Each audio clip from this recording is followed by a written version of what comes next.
Seperti biasa, kita saksikan perkembangan yang menjadi tumpuan malam ini. Baik, sistem amaran palsu faktor MH148 mendarat cemas.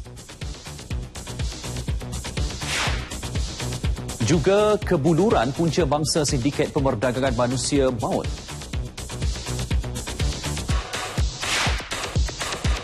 Dan harga saham FGV diramal meningkat minggu depan. Semuanya selepas ini bersama saya, Syahril Sarafuddin dan juga rakan tugas Nurma Zalida Muhammad Nur.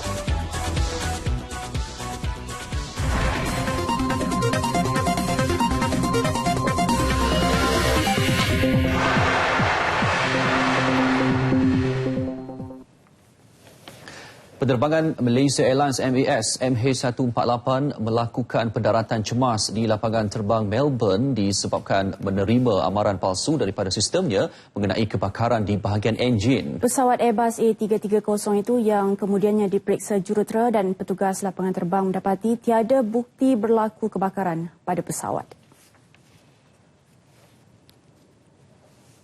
Pesawat Airbus A330 itu sedang diperiksa oleh para jurutera dan petugas lapangan terbang.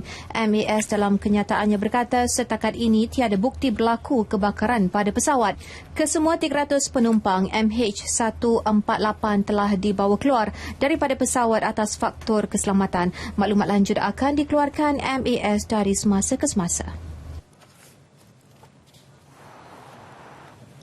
Sementara itu, Jurucakap Biro Keselamatan Pengangkutan Australia turut mengesahkan pesawat MAS itu melakukan pendaratan cemas setelah menerima amaran palsu daripada sistemnya mengenai kebakaran di bahagian enjin. Ketika dalam penerbangan, sistem pesawat itu menunjukkan berlaku kebakaran di bahagian enjinnya. Pesawat itu membuang bahan bakarnya sebelum melakukan pendaratan kecemasan kira-kira pukul 3 petang.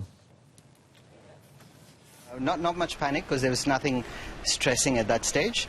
And the pilot kept saying that it was all under control. So they were quite calm. The captain was quite calm. Said everything is okay. They said that we will give you more information when we landed, and that's what they did. We haven't been given a lot of information, but we can say that the crew handled it magnificently, and we're astonished at the captain's aplomb in bringing us down from what must have been a difficult descent. Felda Global Ventures Holdings Berhad FGV dan Raja Wali Group konglomerat terkemuka di Indonesia telah menandatangani perjanjian dasar induk. Ia bagi mengambil alih 37% kepentingan dalam PT Eagle High Plantations EHP bernilai $680 juta Amerika dan 93 hingga 95% kepentingan dalam projek gula Raja Wali Group berjumlah $67 juta.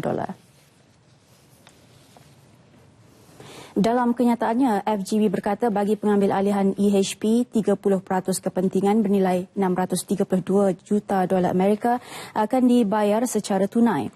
Manakala baki kepentingan sebanyak 7%, 95 juta unit saham baru akan diterbitkan. Bagi projek gula Raja Wali Group pula, pengambil alihan kepentingan dibuat secara tunai.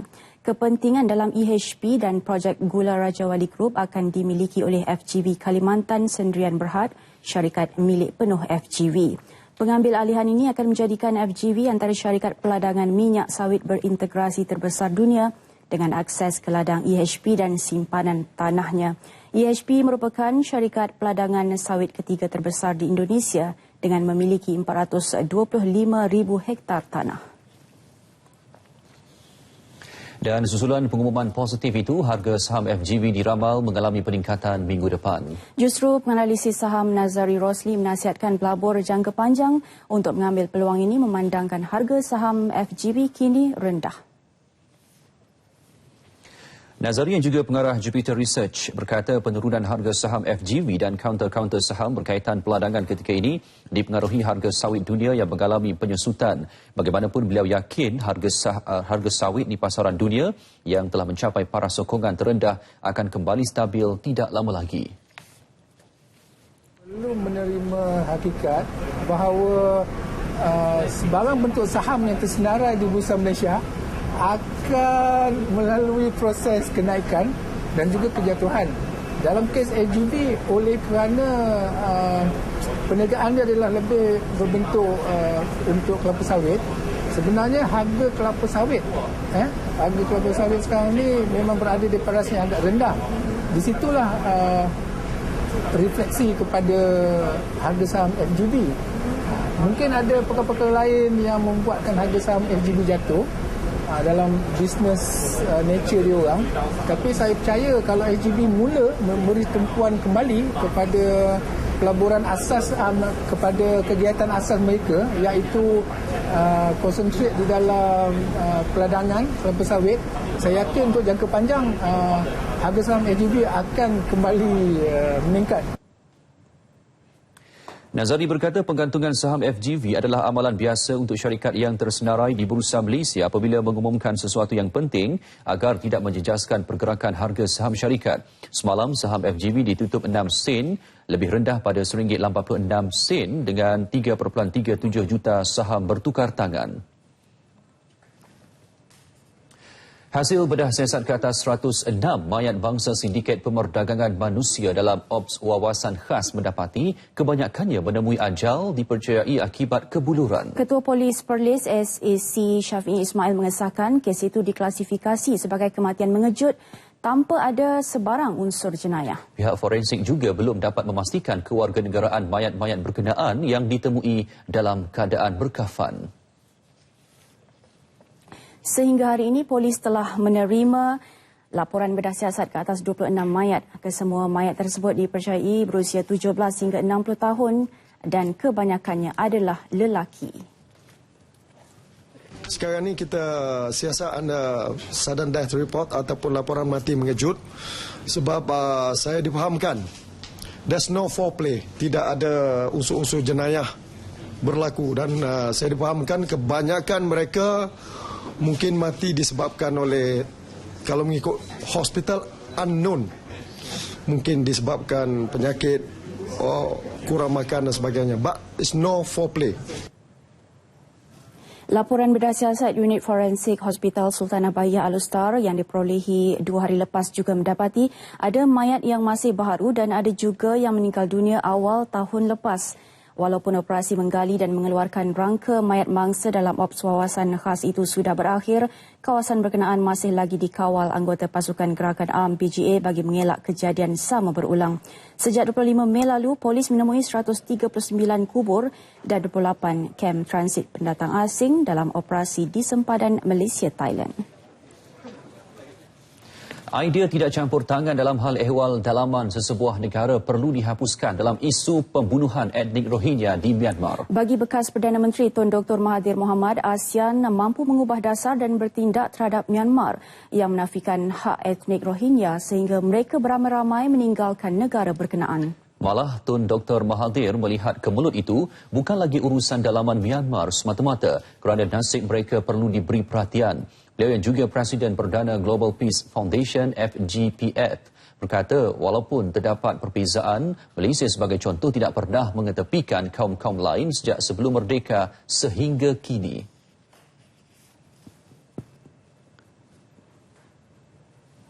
Because this has been going on for a long time. We have held back our feelings about this thing. We want to be friendly with Myanmar. I have visited Myanmar. I have met Aung San Suu Kyi. I met the new leadership of Myanmar. But they don't respond to an appeal to be more humane to their own people. So if they don't respond, I think they have no right to be recognized as a member of ASEAN. Tun Dr. Mahathir menyatakannya di Ibu Negara dalam ucap pertama Forum Antarabangsa Pembelaan Nasib Rohingya Jenayah Terhadap Kemanusiaan.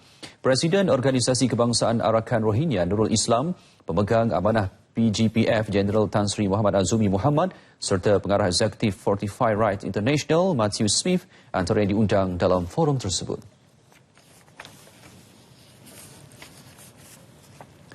Sepasang suami isteri masing-masing didakwa di Mahkamah Magistrate Selayang berikutan penemuan mayat anak lelaki mereka yang telah reput dan ditanam di lantai dapur rumah. Bapa mangsa Lu Chon Wen, 33 tahun, didakwa membunuh Lu Yong Shen Evans, 9 tahun.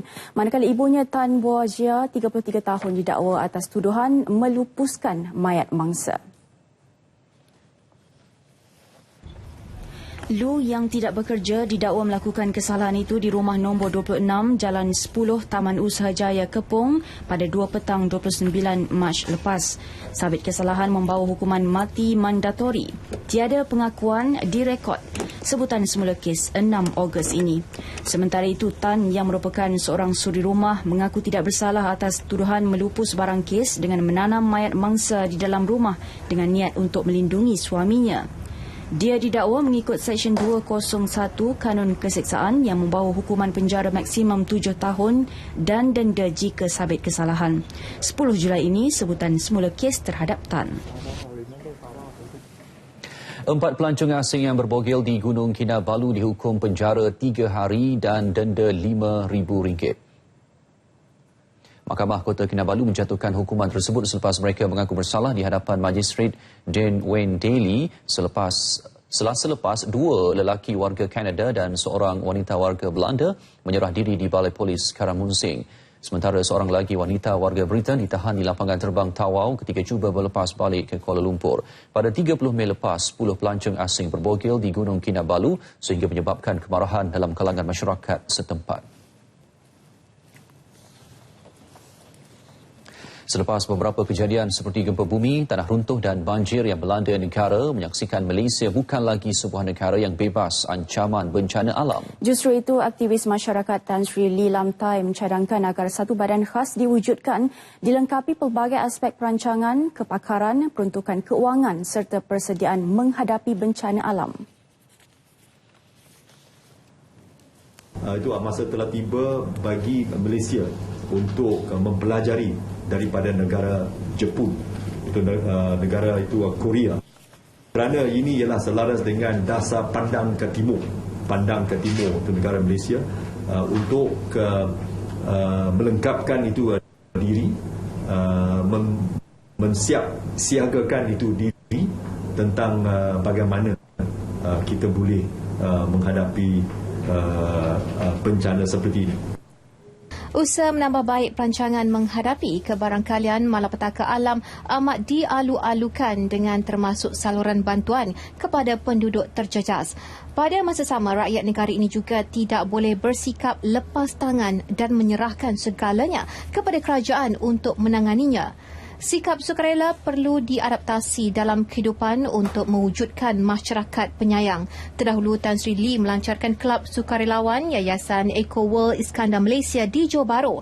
Lebih 200 sukarelawan bakal melaksanakan pelbagai tanggungjawab sosial korporat CSR Eco World yang dianjurkan Yayasan Eco World. Antaranya program bantuan belajar yang melibatkan lebih 3,000 pelajar kurang bernasib baik dari beberapa negeri termasuk Kuala Lumpur, Selangor, Pulau Pinang dan Johor sendiri. Kelab serupa dijangka dilancarkan di Pulau Pinang dalam tempoh 2 minggu lagi. Kesatuan Pekerja-Pekerja dalam Perkhidmatan Awam QPEX sekali lagi menggesa kerajaan agar segera mengumumkan kenaikan gaji penjawat awam. Presidennya Dato' Aziz Muda berkata kenaikan itu mesti lebih baik kerana penjawat awam kini berdepan cabaran kos sara hidup yang semakin tinggi. Tambah Dato' Aziz, inilah masanya yang terbaik untuk kerajaan mengumumkan sebarang kenaikan gaji dan beberapa penambahbaikan. Meskipun keadaan keuangan negara kurang stabil, ia bukan alasan untuk kerajaan tidak mengumumkan kenaikan gaji kepada penjawat awam. Apalagi penjawat awam sudah menunjukkan komitmen tinggi dalam menjalankan tugas mereka selama ini.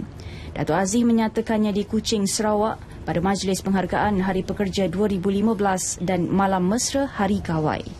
133 unit rumah kekal baharu RKB yakin dapat diserahkan kepada penduduk terjejas banjir sebelum sambutan Aidilfitri bulan depan. Sehingga kini 546 unit RKB di seluruh negara dibina dengan 34 unit telah siap sepenuhnya.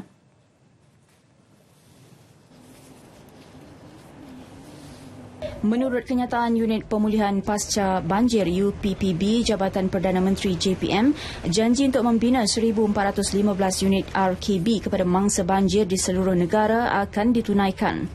Ketika ini masih ramai penduduk terjejas banjir yang tinggal di khemah-khemah sementara menunggu siap pembinaan RKB terutamanya di jajahan Gua Musang, Kelantan. Menurut kenyataan itu juga, pemindahan mangsa banjir ke Kem Etnobotani, Pusat Latihan Khidmat Negara sedang diuruskan secara berperingkat dan ia dijangka selesai sebelum Ramadan. Bagi mempercepat proses pembinaan, kaedah sistem binaan berindustri IBS dan modular digunakan. Kenyataan ini dikeluarkan bagi menjelaskan dakwaan penasihat DAP Lim Kit Siang yang mendakwa kononnya Kerajaan Persekutuan gagal menunaikan janji untuk membina rumah kepada mangsa banjir di Kelantan. Kerajaan Persekutuan tetap komited menunaikan janji walau berdepan kekangan termasuk kesukaran mendapatkan tapak-tapak rumah yang sesuai bagi menempatkan 835 mangsa. Dengan kerjasama kerajaan negeri dan option lain, isu seumpama itu akan dapat diselesaikan segera.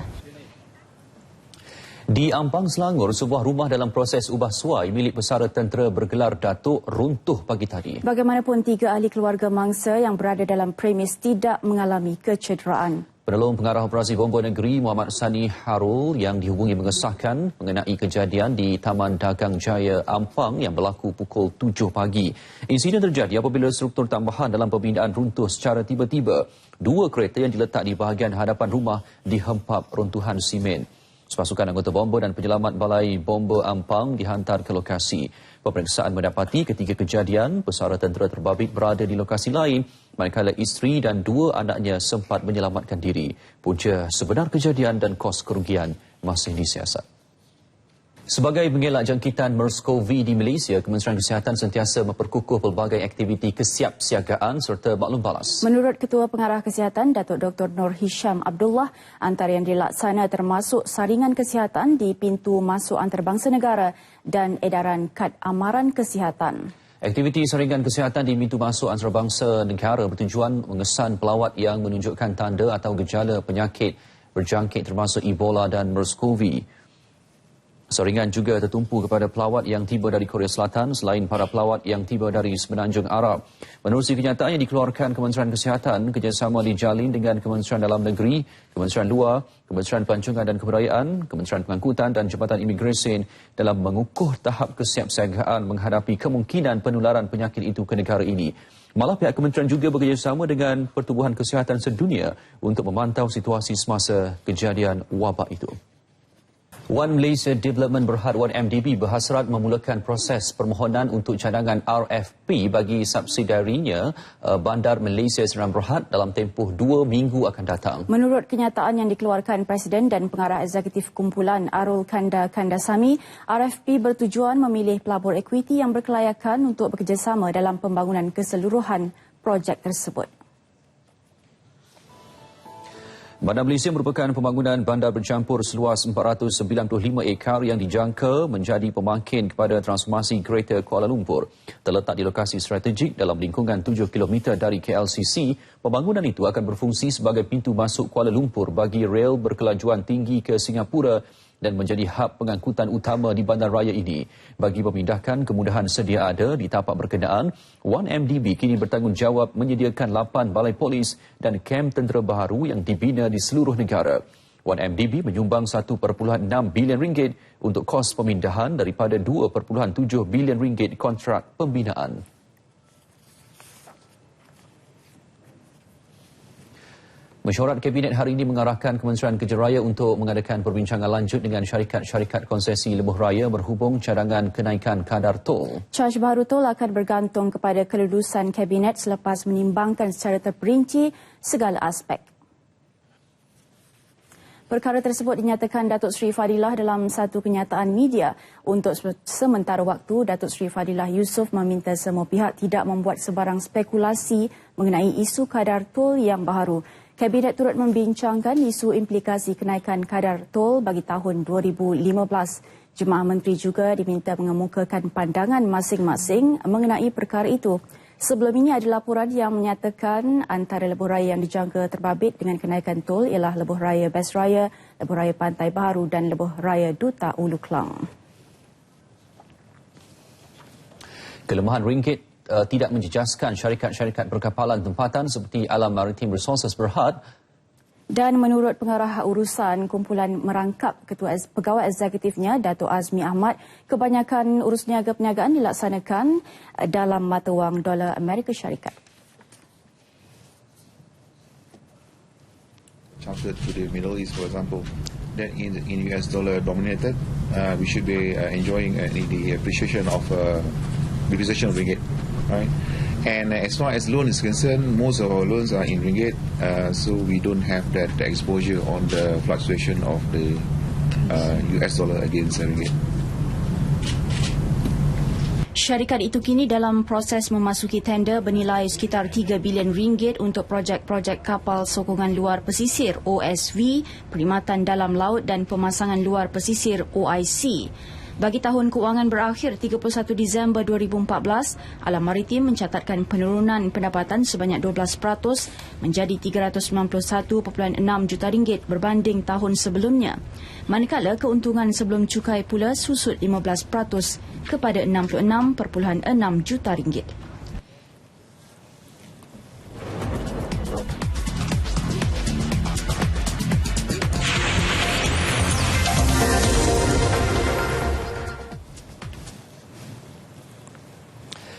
Baik, Sukan, kami mulakan dengan berita gembira dari Singapura. Skuad hoki wanita negara berjaya mempertahankan pingat emas yang dimenangi 2 tahun lalu selepas menundukkan Thailand 3-0 dalam perlawanan akhir sebentar tadi. Sementara itu, Malaysia menambah 2 lagi pingat emas di sebelah pagi menerusi acara berbasikal dan menembak yang menamatkan penantian panjang sukan itu. Dan Muhammad Harif Salih melakar sejarah menjadi pelumba basikal pertama memecah badi 10 tahun emas lebuh raya yang kali terakhir dimenangi Suhardi Hassan pada 2005 di Manila.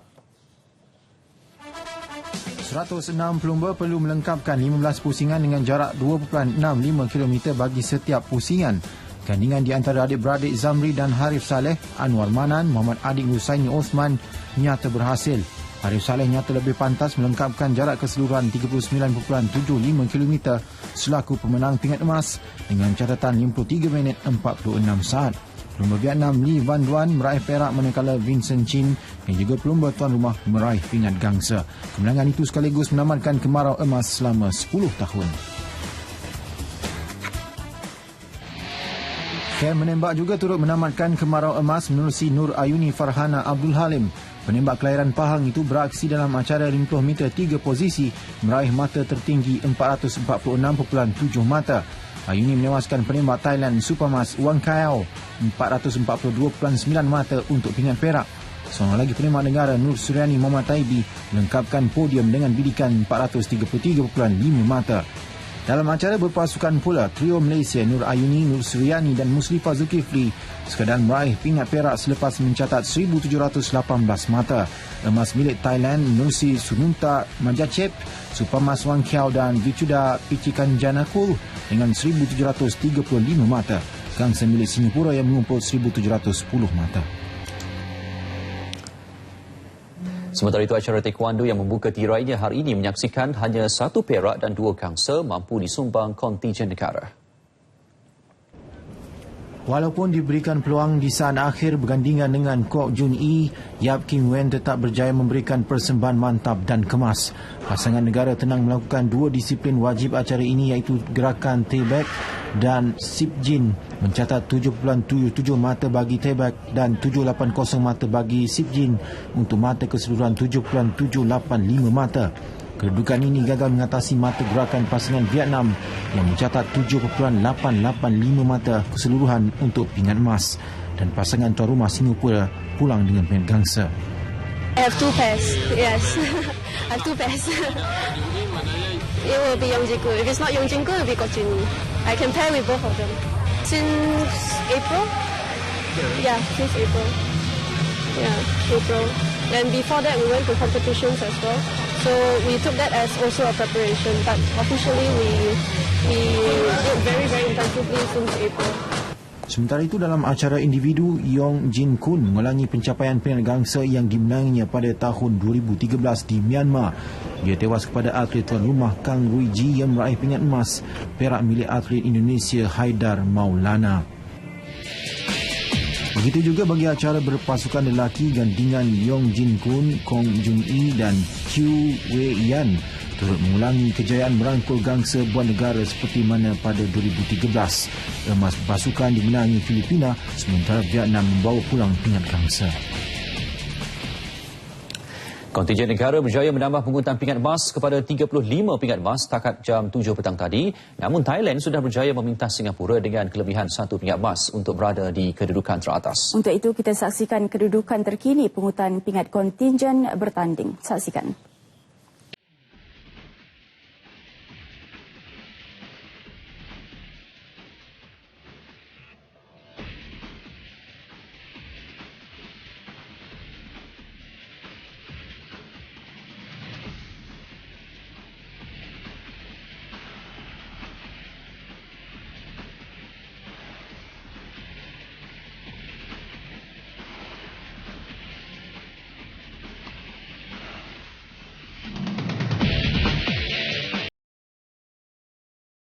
Semula bekalan air bersih dan terawat yang bakal dilaksana Suruhanjaya Perkhidmatan Air Negara SPAN di Kelantan bakal memberikan perkhidmatan terbaik kepada masyarakat di negeri itu. Dan dijangkakan perancangan itu bakal mendapat persetujuan Kerajaan Persekutuan dan Negeri Ogos depan. Ketua Pegawai Eksekutifnya Muhammad Ridwan Ismail yakin dengan kerjasama semua pihak dalam merealisasikan bekalan air bersih dan terawat.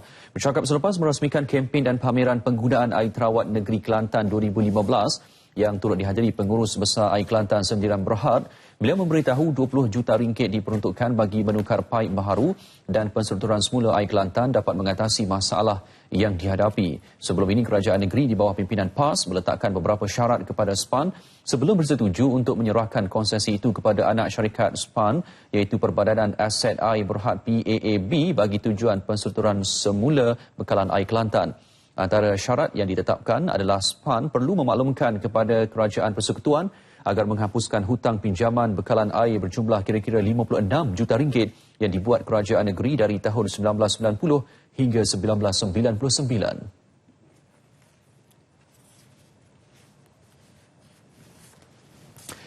Baik, Nasional 8 untuk edisi 12 Jun berakhir di sini. Selepas ini saksikan siaran langsung Majlis Tilawah Al-Quran peringkat antarabangsa dari PWTC.